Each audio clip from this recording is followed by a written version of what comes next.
Mateus, o primeiro livro do Novo Testamento. Depois de Malaquias, o primeiro livro do Novo Testamento. Evangelho de Mateus. No Novo Testamento tem 4 evangelhos que são chamados Evangelho de Mateus, Marcos, Lucas e João. Amém? Então, o primeiro evangelho, Evangelho de Mateus, o seu capítulo número 6, a partir do seu versículo de número 25. Nós vamos ler essa palavra aqui, porque essa palavra ela me chamou muita atenção. Eu estava meditando esta palavra. Eu prometo que eu não vou demorar não, viu? Mas nós vamos ouvir aqui aquilo que o Espírito Santo de Deus ele tinha falado no nosso coração nessa noite. Todos acharam? Diz assim a palavra do Senhor. Aleluia. Por isso vos digo, não andeis ansiosos pela vossa vida, quanto ao que haveis de comer e beber, nem pelo vosso corpo, quanto ao que haveis de vestir. Não é a vida mais do que o alimento e o corpo mais do que as vestes? Observai as aves do céu, não semeiam, não colhem, nem ajuntam,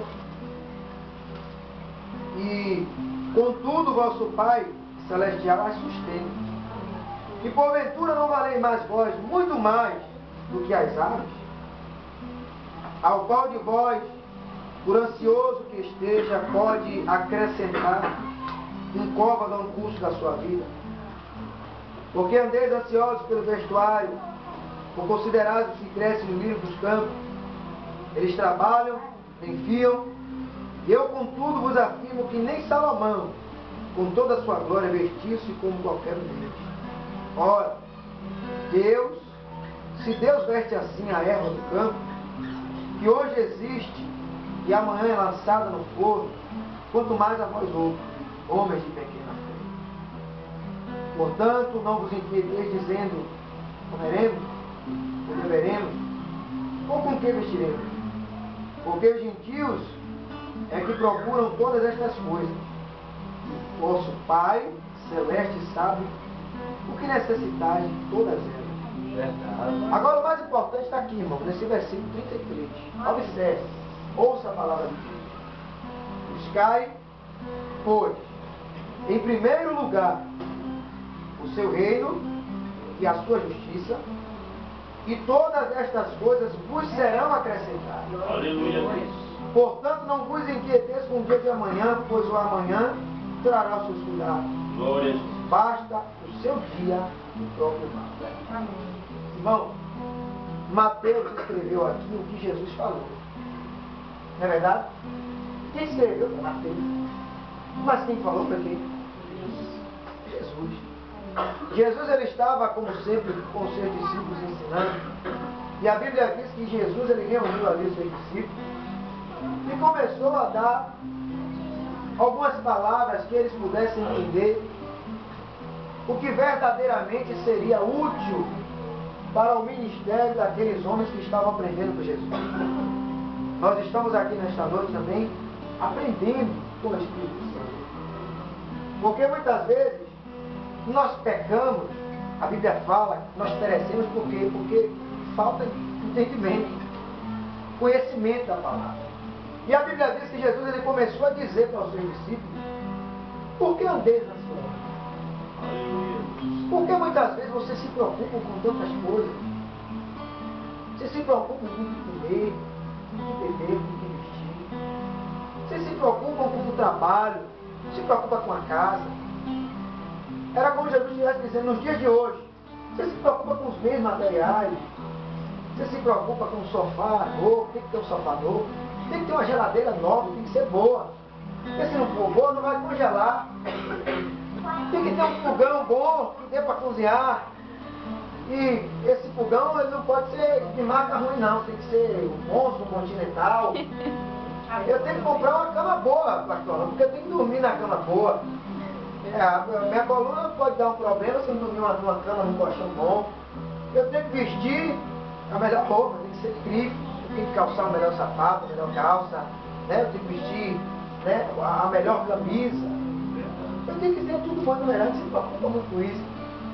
Mas Jesus, ele disse para os discípulos, não andeis ansiosos com essas coisas. Olha aí. Glória a Deus. Não se Aleluia. preocupe com o que você vai vestir, com o que você vai comer, com o que você vai beber. Aí ele disse assim, porque o amanhã dará o seu sustento.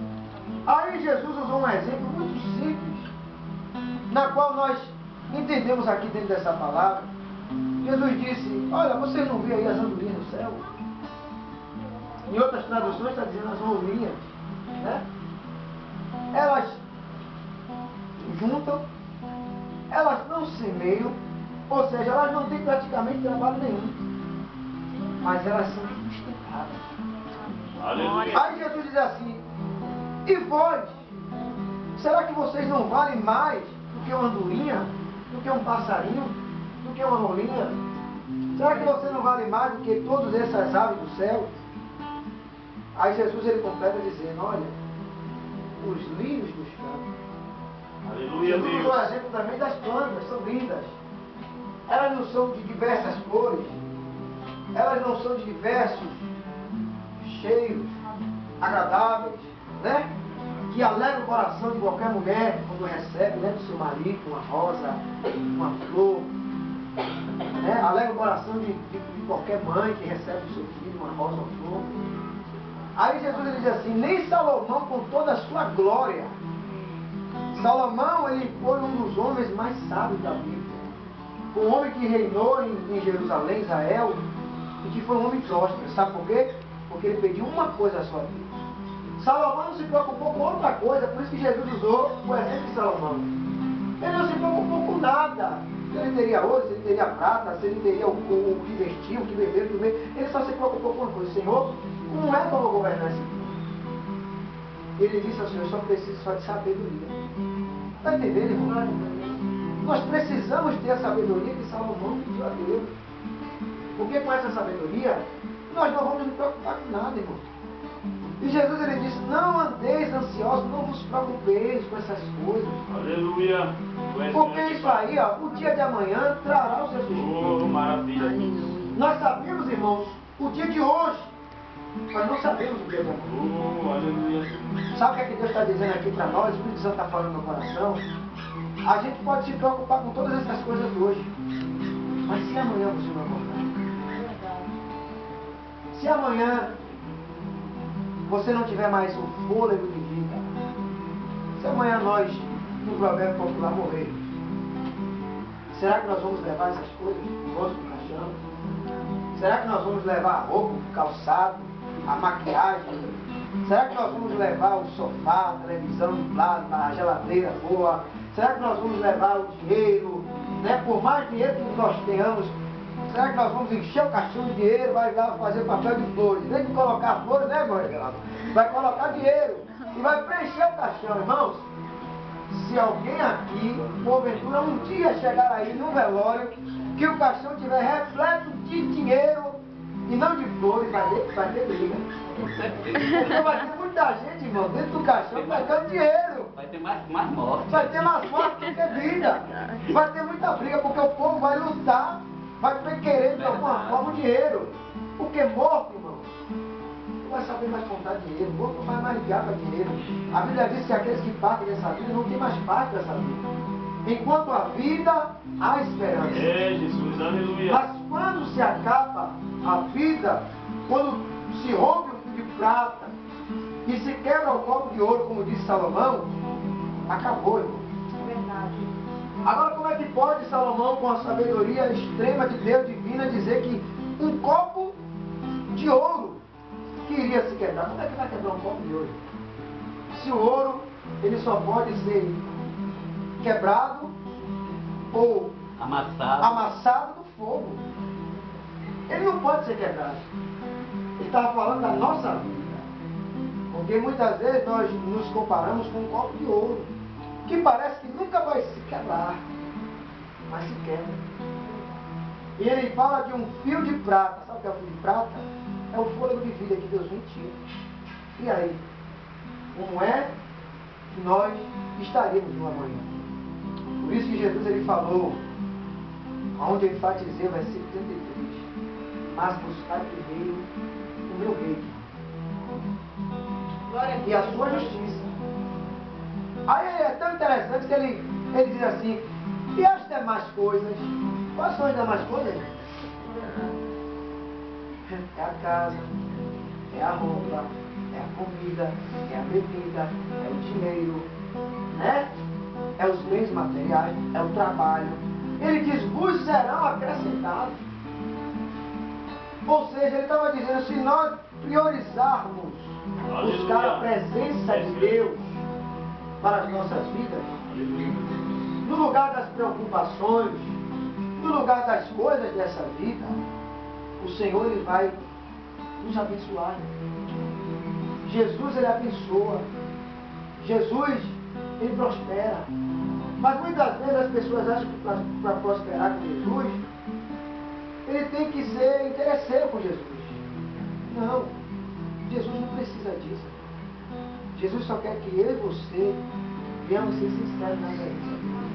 Jesus só quer que nós vamos entregar a nossa vida nas mãos dele, para que ele possa cuidar da melhor forma possível, para que ele possa conduzir da melhor forma possível. Aleluia. Porque muitas vezes achamos que nós podemos conduzir a nossa própria vida, mas nós não conseguimos conduzir a nossa vida. Quem conduz a nossa vida é Jesus, irmão. Sabe por que nós estamos aqui ouvindo a palavra? Porque Jesus nos conduziu até aqui. Sabe por que nós estamos respirando, comendo, bebendo, vestindo, calçando, trabalhando? Porque Jesus te abençoou e tem abençoado. A Bíblia diz aqui em João capítulo 15 que nós somos as árvores.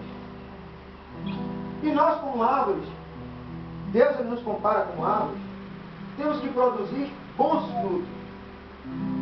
Aí a Bíblia diz que quando chega no versículo de número 5, Jesus ele diz assim, olha, sabe por que eu estou falando a vocês que vocês são como árvores? E que vocês têm que produzir bons frutos? Porque de alguma forma, sem mim, ao que Jesus disse, nada podeis fazer. A Bíblia diz que as árvores batem palmas para o Senhor. Quando o vento passa e bate, como está agora aqui nesse ventilador, as folhas balançam, ali está representando que as árvores estão batendo palmas para Jesus. E Jesus ele estava dizendo, sem mim, nada podeis fazer. É, Jesus. As pessoas na qual nós tanto amamos não vão ser alcançadas se não for por intermédio de Jesus.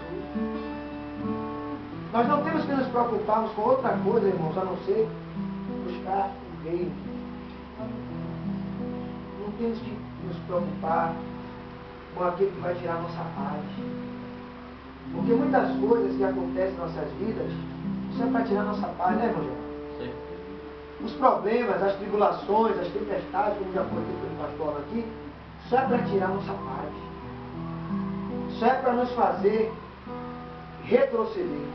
Sabe por quê? Olha o que Jesus falou para os discípulos. Não? Hoje existe amanhã que é lançado no forno, quanto mais a vós outros, homens de pequena fé. Nós somos homens de pequena fé. Jesus ele fala isso, sabe por quê? Porque ele disse a esses mesmos discípulos, em Marcos capítulo 7, versículo 13, se vós tiverdes a fé do tamanho de um grão de mostarda,